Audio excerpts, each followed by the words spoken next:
नमस्कार। विषय विशेष में आप सभी का बहुत बहुत स्वागत है। इजराइल और फिलिस्तीन में एक बार फिर से जंग छिड़ गया। इस बार फिलिस्तीन समर्थक आतंकवादी संगठन हमास ने जंग की शुरुआत करते हुए इजराइल पर एक ही दिन में 5,000 से ज्यादा रॉकेट दागे।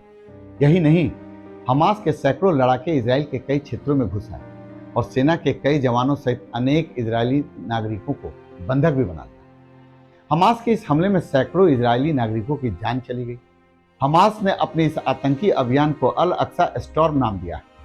हमास के इस अप्रत्याशित हमले से हतप्रभ इजराइल ने भी हमास के खिलाफ युद्ध छेड़ दिया। इजरायली प्रधानमंत्री बेंजामिन नेतन्याहू ने हमास के खिलाफ युद्ध की घोषणा करते हुए कहा कि उनका देश अपने दुश्मन से अभूतपूर्व कीमत वसूलेगा। इसके बाद इजराइल ने भी हमास के खिलाफ ऑपरेशन आयरन स्वॉर्ड लॉन्च करते हुए हमास अधिकृत गाजा पट्टी पर हमला शुरू कर दिया, जिससे हमास के कई दफ्तर जमींदोज हो गए और इस हमले में अनेक फिलिस्तीनी नागरिक घायल भी हुए। אזרחי ישראל, אנחנו במלחמה, לא במבצע, לא בסבבים, במלחמה. הבוקר חמאס פתח במתקפת פתע רצחנית נגד מדינת ישראל ונגד אזרחיה. אנחנו בתוך זה משעות הבוקר המוקדמות. כינסתי את ראשי מערכת הביטחון, הנחיתי קודם כל לטהר את היישובים מהמחבלים שחדרו פנימה. הפעולה הזאת מתבצעת בשעות הללו. במקביל הוריתי לבצע גיוס מילואים נרחב ולהשיב מלחמה שערה בעוצמה ובהיקף שהאויב לא הכיר. האויב ישלם מחיר שהוא לא ידע כמותו. אני קורא בינתיים לכל אזרחי ישראל להישמע בקפדנות להנחיות הצבא, להנחיות פיקוד העורף. אנחנו במלחמה. दरअसल मध्य पूर्व में भूमध्य सागर के किनारे स्थित फिलिस्तीन और इजराइल के बीच शुरू हुआ यह संघर्ष कोई नया नहीं। सैकड़ों सालों से यह संघर्ष चलता आ रहा है, जो कभी कभी इतना विकराल रूप ले लेता है कि हजारों की संख्या में लोगों की मौत हो जाती है। यहां तक कि अरब अस्मिता और यहूदी वजूद को सवाल बनाकर छोटे छोटे संघर्ष तो होते रहे, लेकिन इसे लेकर अब तक 4 बड़े युद्ध भी हो चुके हैं, जिसमें एक तरफ फिलिस्तीनियों के साथ कई मुस्लिम अरब देश शामिल, तो दूसरी तरफ पश्चिमी समर्थक इजराइल अकेला इनसे लड़ता रहा। इन संघर्षों और युद्धों के कारण इस इलाके का भूगोल तक बदल गया, लेकिन यह समस्या जस की तस अभी तक बनी हुई है। अब सवाल यह उठता है कि आखिर यह संघर्ष शुरू ही क्यों हुआ और हमास के आतंकियों ने ऐसी बर्बरता क्यों दिखाई। वहीं सबसे महत्वपूर्ण सवाल तो यह है कि मध्य पूर्व में स्थित इजराइल और फिलिस्तीन के बीच रह रहकर होने वाली इस हिंसा और लड़ाई का मूल वजह क्या है। क्यों यह हिंसा इतनी विकराल रूप धारण कर लेती है, जिसमें हजारों निर्दोष लोगों की मौत होती रहती है। आखिर क्यों इजराइल या फिलिस्तीन के बीच सदियों से चला आ रहा यह विवाद समाप्त होने का नाम नहीं ले रहा, और तमाम कोशिशों के बावजूद हिंसा अब तक थम नहीं रही। इन सारी बातों को जानने के लिए इस क्षेत्र की भौगोलिक स्थिति, इतिहास और बदलते घटनाक्रम को समझना बहुत जरूरी है। इसे समझे बिना हम इजराइल फिलिस्तीन विवाद उस जड़ और इतिहास को नहीं समझ पाएंगे, जिसकी वजह से आज ये घटनाएं हो रही। तो चलिए आज आपको बताते हैं इस इजराइल फिलिस्तीन विवाद की जड़ क्या है इसका खूनी खेल का इतिहास, जिसने सैकड़ों सालों में लाखों जिंदगियां लीन ली और इस पूरे क्षेत्र को अस्थिर बना दिया। यह विवाद जो समाप्त होने का नाम ही नहीं ले रहा, साथ ही इसने अंतर्राष्ट्रीय राजनीति को भी काफी हद तक प्रभावित किया है।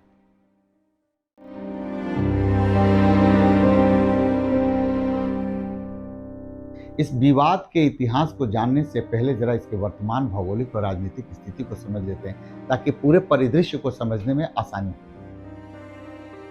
फिलिस्तीन पश्चिम एशिया, जिसे मध्य पूर्व एशिया भी कहा जाता है, में एक भौगोलिक क्षेत्र है, जिसमें आमतौर पर इजराइल, वेस्ट बैंक, गाजा पट्टी और पश्चिमी जॉर्डन के कुछ हिस्से शामिल हैं। बाइबल में फिलिस्तीन को कनान कहा गया है और उससे पहले ग्रीक इसे फलस्तिया कहते थे। रोमन क्षेत्र इस इलाके को जुड़िया प्रांत के रूप में जानते थे, जो लेबनान और मिस्र के बीच में पड़ता है।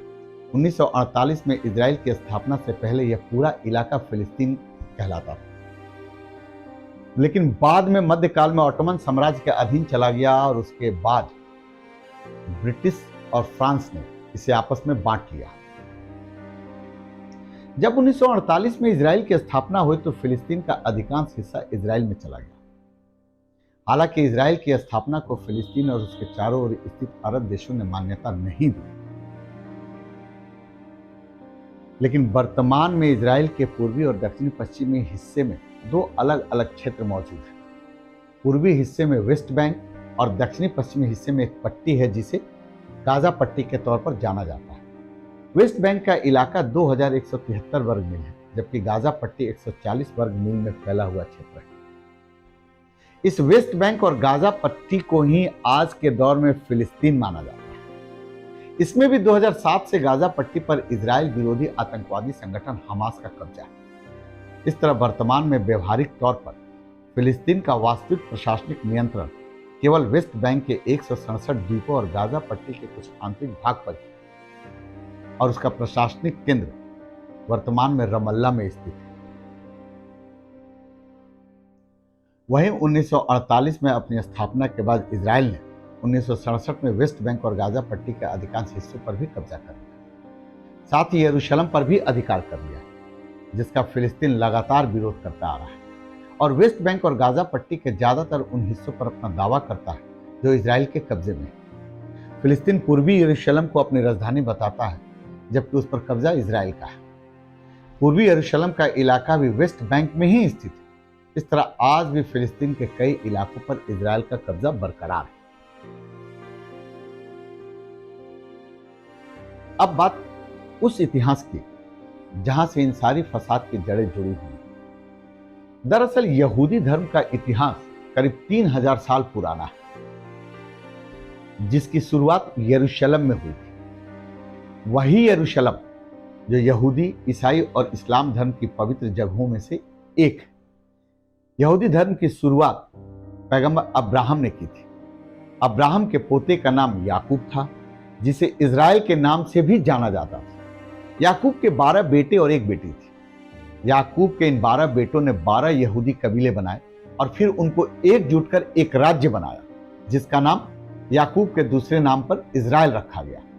याकूब के एक बेटे का नाम यहूदा था, इसलिए उनके वंशजों को यहूदी कहा गया। ईसा से 700 साल पहले तक यहूदी यरूशलेम और यूदा, जो फिलिस्तीन के दक्षिणी भाग का नाम था, उन इलाकों में रहते थे। इनकी भाषा हिब्रू थी और धर्मग्रंथ तनख। करीब 700 ईस्वी पूर्व में असीरिया साम्राज्य ने यरूशलेम पर हमला किया। इस हमले में यहूदियों को भारी क्षति हुई और वे यरूशलेम से भागकर यूदा में रहने लगे। लेकिन 71 ईस्वी पूर्व में रोमनों ने फिलिस्तीन को एक बार फिर से जीत लिया। रोमन साम्राज्य के हमले के बाद सारे यहूदी फिलिस्तीन से भागकर दुनिया में इधर उधर जाकर बस गए। इस घटना को एक्सोडस कहा जाता है। हालांकि कुछ इतिहासकार इसे मिथ्या भी मानते हैं, लेकिन यह घटना यहूदियों के लिए बेहद महत्वपूर्ण है।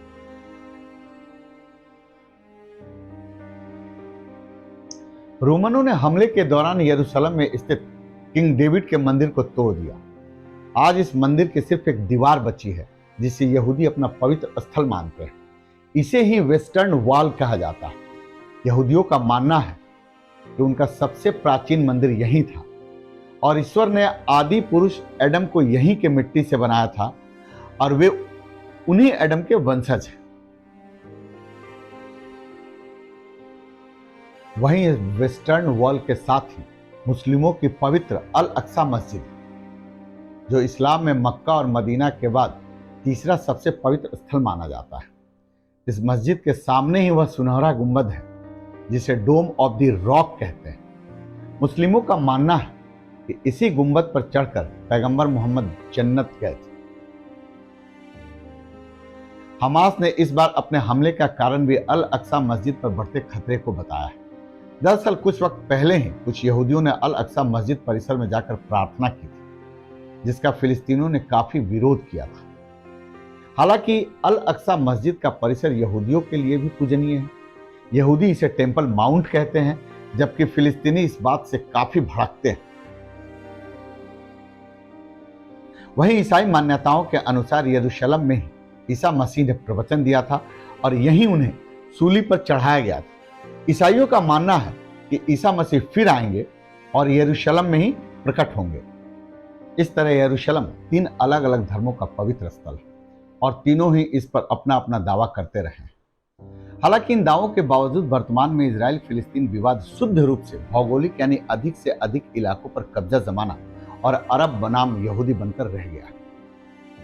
क्योंकि इजराइल फिलिस्तीन विवाद में दोनों ही यरूशलेम पर अपना अपना दावा करते रहे और इस पर कब्जा जमाना चाहते हैं, इसलिए इसके महत्व की चर्चा करना भी जरूरी है। अब एक बार फिर से हम रोमनों के आक्रमण और उसके बाद के इतिहास पर लौटते हैं।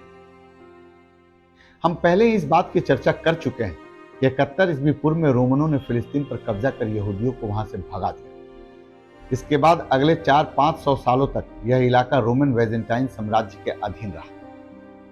इसी बीच 7वीं सदी तक मध्य पूर्व के इलाकों में इस्लाम का प्रचार हो चुका था और मुस्लिमों ने 7वीं सदी के मध्य में फिलिस्तीन का क्षेत्र जीत लिया और बचे खुचे यहूदियों को भी वहां से भगा दिया। बाद में कुछ समय तक यह इलाका यूरोपियन हमलावरों के अधीन रहा।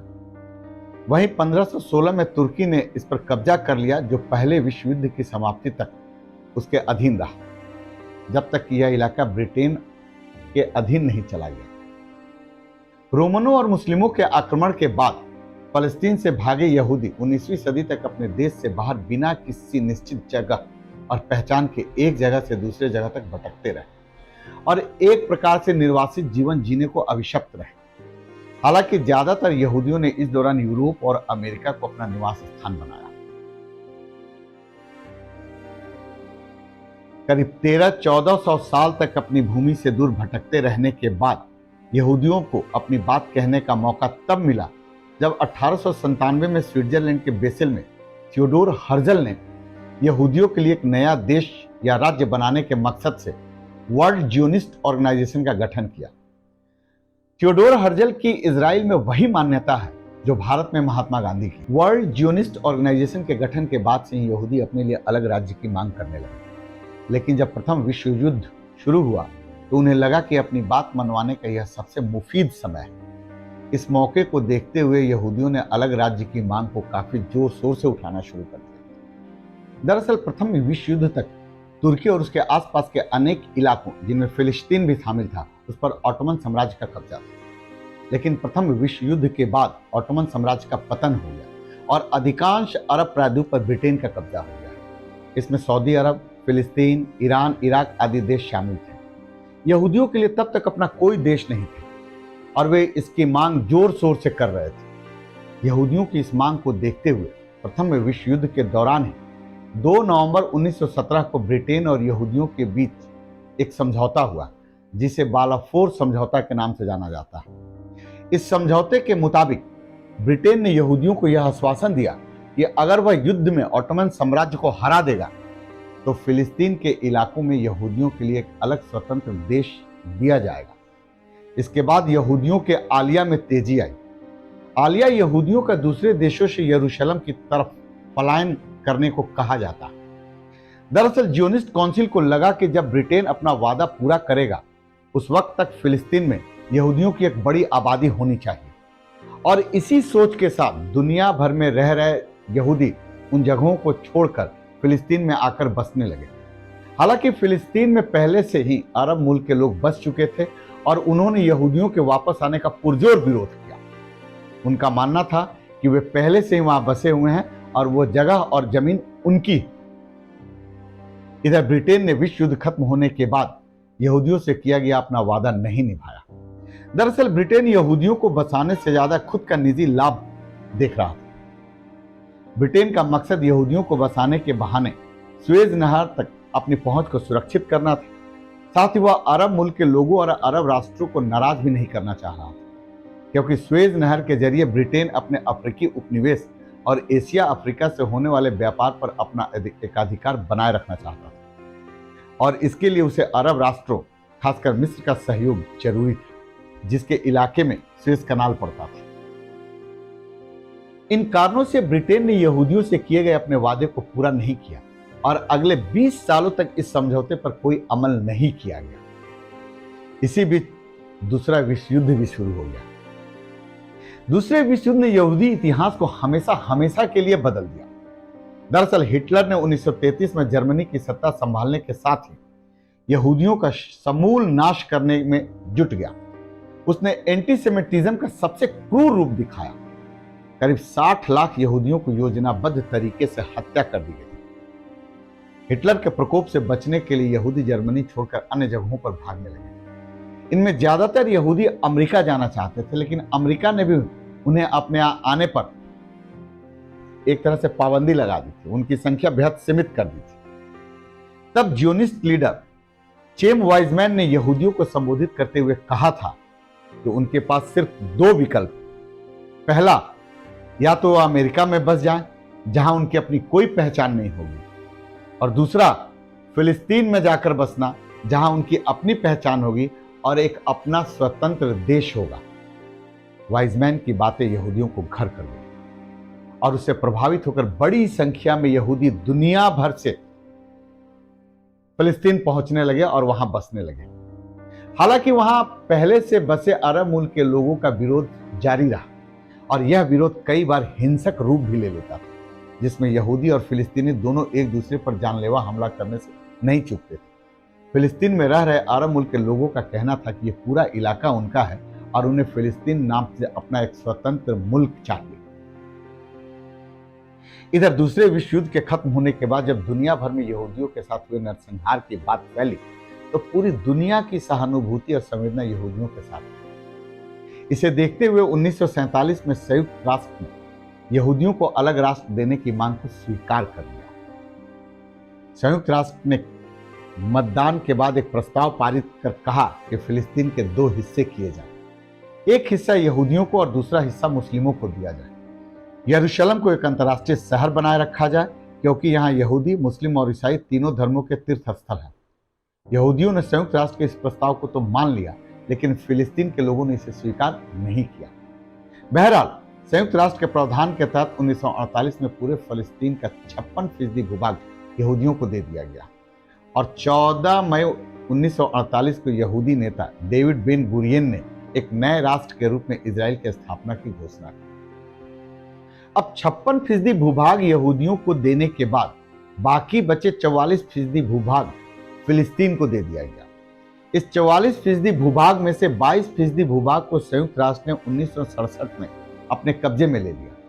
इस तरह फिलिस्तीनियों को केवल 22% भूभाग ही मिल पाया। वहीं यहूदियों ने इजराइल को मिले भूभाग में पहले से रह रहे करीब 9 लाख फिलिस्तीनियों को जबरदस्ती वहां से भगा दिया। इस तरह सैन्य शक्ति, नस्लीय हिंसा और गैर अरबीकरण की प्रक्रिया ने एक तरह से इजराइल के निर्माण को सक्षम बनाया। अब इस झगड़े का जो मूल कारण है वह है संयुक्त राष्ट्र के कब्जे वाली 22% जमीन, जिस पर इजराइल और फिलिस्तीन दोनों अपना अपना दावा ठोकते हैं और अब तक फिलिस्तीन और इजराइल इस विवाद को सुलझा पाने में सक्षम नहीं हो पाए और इसे लेकर लगातार हिंसा उठती रहती है। इसी 22% भूभाग में पश्चिमी तट, जिसे वेस्ट बैंक कहते हैं, गाजा स्ट्रिप, जिसे गाजा पट्टी कहते हैं, और 35 एकड़ में फैले यरूशलेम का इलाका भी आता है। वर्तमान में वेस्ट बैंक का 24%, यरूशलेम का 89% और गाजा पट्टी का 25% भूभाग इजराइल के कब्जे में है। हालांकि 2005 में इजराइल ने अपने कब्जे वाले गाजा पट्टी से हटने का ऐलान किया, लेकिन अब भी गाजा पट्टी के काफी इलाके को वह नियंत्रित करता है। वहीं 1947 में संयुक्त राष्ट्र ने फिलिस्तीन का बंटवारा 2 भागों में तो कर दिया, लेकिन फिलिस्तीन और उसके चारों तरफ बसे अरब देशों ने इसे मानने से इनकार कर दिया और इजराइल के अस्तित्व को लगातार नकारते रहे और तब से ही यह इलाका क्षेत्रीय विवाद और खुली खेल का अखाड़ा बन गया।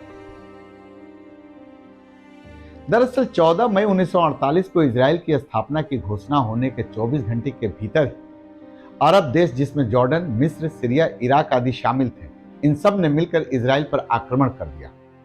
इसे पहला अरब इजराइल युद्ध कहा गया।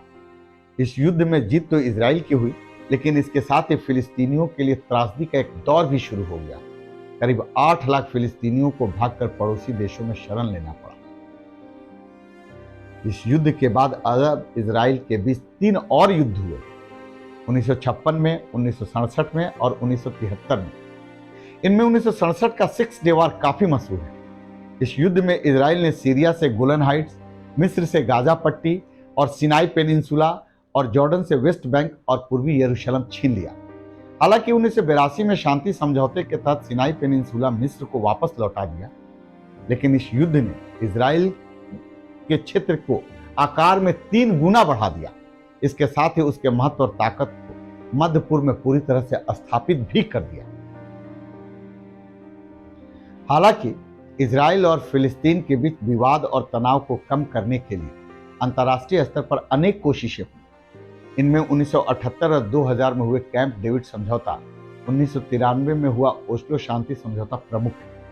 लेकिन इन सभी समझौतों के बावजूद कोई भी पक्ष अपना दावा छोड़ने को तैयार नहीं है और इस वजह से यह पूरा क्षेत्र हिंसा और तनाव से ग्रसित है। इस हिंसा को बढ़ाने में हमास जैसे आतंकवादी संगठन का भी बहुत बड़ा योगदान है। हमास 1987 में अपने गठन के बाद से लगातार हिंसक घटनाओं को अंजाम दे रहा है, जिससे इजराइल को फिलिस्तीन पर आक्रमण करने का मौका मिलता है और इससे दोनों तरफ से होने वाले इन हमलों में ज्यादातर मारे जाते हैं निर्दोष नागरिक। आज अगर एक बार फिर से इजराइल और फिलिस्तीन आमने सामने की जंग में हैं, तो इसकी वजहें काफी गहरी हैं और जिस तरह से लगातार हमले और हिंसा की घटनाएं हो रही हैं, उससे यह विवाद और ज्यादा गहरा ही हो रहा है, जिसका समाधान हिंसा और खून खराबे से नहीं हो सकता है। इसके लिए जरूरी है कि दोनों पक्ष बैठे और अंतर्राष्ट्रीय स्तर पर एक साझा प्रयास हो। अगर आपको यह प्रोग्राम और इसके कंटेंट पसंद आए हो तो कृपया इसे लाइक, शेयर और सब्सक्राइब जरूर कीजिएगा। अगली बार एक अन्य विषय के साथ मिलेंगे, तब तक के लिए नमस्कार।